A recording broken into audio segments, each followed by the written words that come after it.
ketahuilah wahai umatku, sesungguhnya Al-Quran dan kekuasaan suatu saat nanti akan berpisah.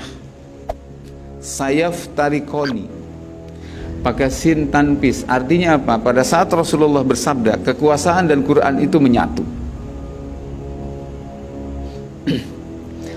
Dan kekuasaan dengan Quran menyatu berjalan 13 abad lebih selama khilafah eksis. Ketika khilafah runtuh tahun 24, berpisahlah kekuasaan itu dari Al-Quran.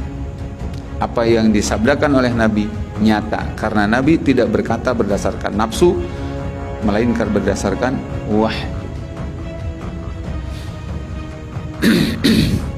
Wa ma yantiqu anil hawa in huwa illa wahyu yuha. Cek Nabi, ketahuilah sesungguhnya kitab suci Quran dengan kekuasaan akan berpisah. Ketika berpisah, apa kata Nabi? Fala tufarikul kitaba. Kamu jangan berpisah dengan kitab.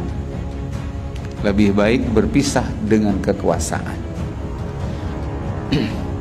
Jadi oposisi dengan penguasa yang sekuler. Jangan kamu oposisi melawan Quran. Karena sieun lapar teh ya. Sieun lapar, sieun teu seubeul, sieun teu beunghar. Akhirna ngabelaan deket jeung kekuasaan. Padahal konsekuensinya adalah berseberangan, jadi oposisi terhadap Quran. Karasa teu? Karasa teu? Masya Allah. Cek Nabi, ketika kalau kalian mengalami zaman itu, kitab suci Quran berpisah dengan kekuasaan, dengan negara, kau harus ada di Quran. Tapi memang air sikona. Apa resikonya? Lihat kata Nabi, satu persatu oleh Nabi dijelaskan, dan satu persatu nyata apa yang disabdakan Nabi itu. Apa kata Nabi? Ala innahu sayakunu alaikum umara yaqduna li anfusihim ma la yaqduna lakum.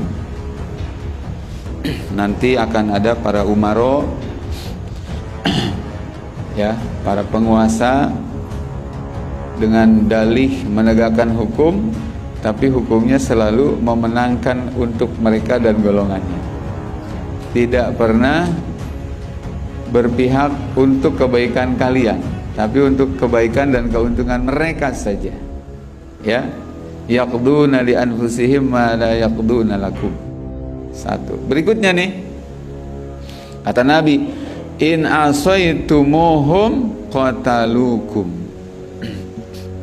Nanti pada saat kekuasaan berpisah dengan Quran, sehingga mereka semena-mena memperlakukan rakyat, menzalimi rakyat, jahat kepada rakyat, bahkan lebih memanjakan para penjajah dan asing.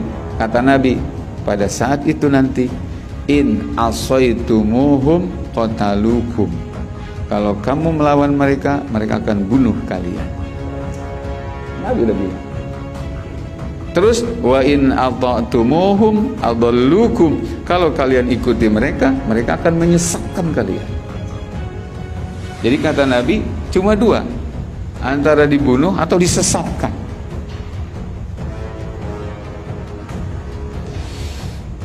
Ngelawan dibunuh, mengiyakan jadi sesat.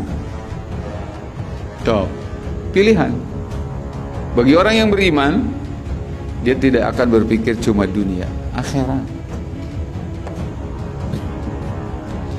Terus sahabat bertanya, ini penting banget ya. Hadis ini menjawab situasi hari ini kita masih bagaimana? Nyata. Nabi ditaruh oleh sahabat, qalu ya Rasulullah, kaifa nasna'u? Apa yang kami lakukan pada zaman itu? Kami melawan, dibunuh. Kami mengikuti, jadi sesat. Sesatnya itu bahkan sampai ke akidah loh.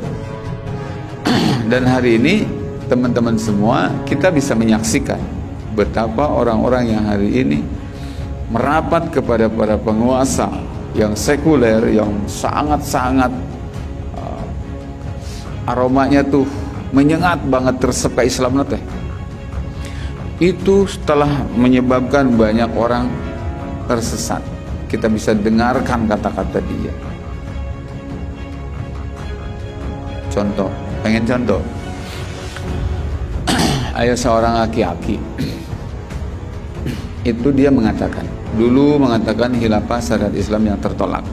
Baru-baru ini dia mengatakan tidak ada negara yang normal dengan sistem khilafah. Dengan mengatakan tidak ada negara yang normal dengan sistem khilafah, artinya dia menantang Rasulullah ketika Nabi mengatakan alaikum bisunnati wa sunnatil khulafa'ir rasyidin al mahdiyyin min ba'di. Kata Nabi, may ya'is minkum fasayara ikhtilafan katsira.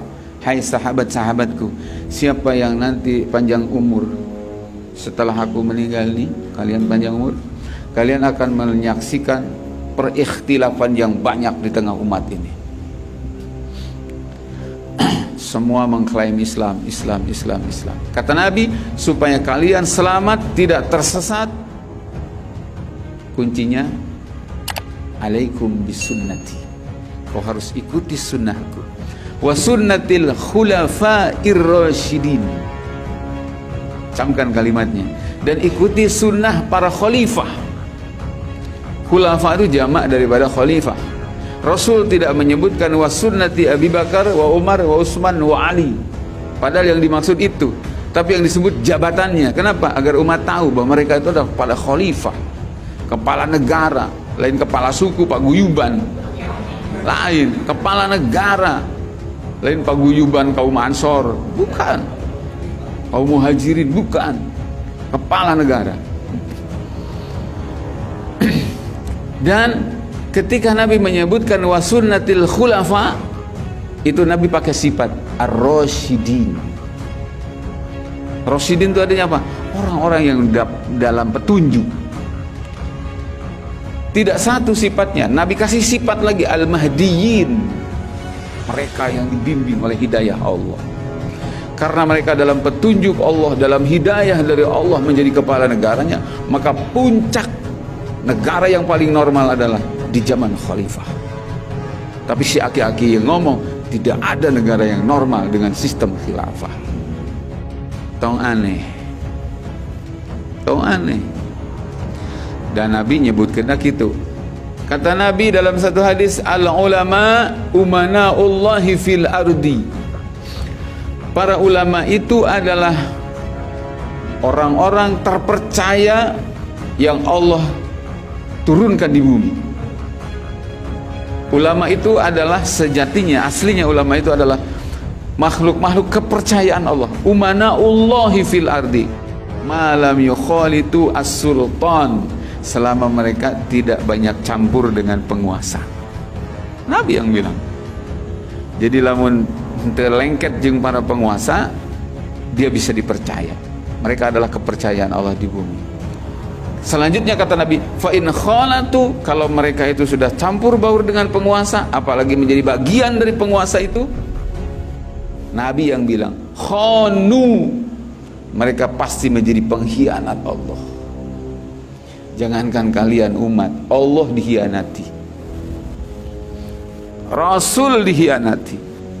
Sehingga Rasul mengatakan khulafaur rasyidin, para khalifah yang terbaik hidup dalam hidayah, dia katakan tidak normal. Artinya Abu Bakar, Umar, Utsman itu normal, terbalik, sarojeng gitu katanya nyebutnya. Brengsek, sarojeng gitu nyebutnya. Ya Allah, ya Rabb ya Karim. Itu yang disebut apa? Kata Nabi.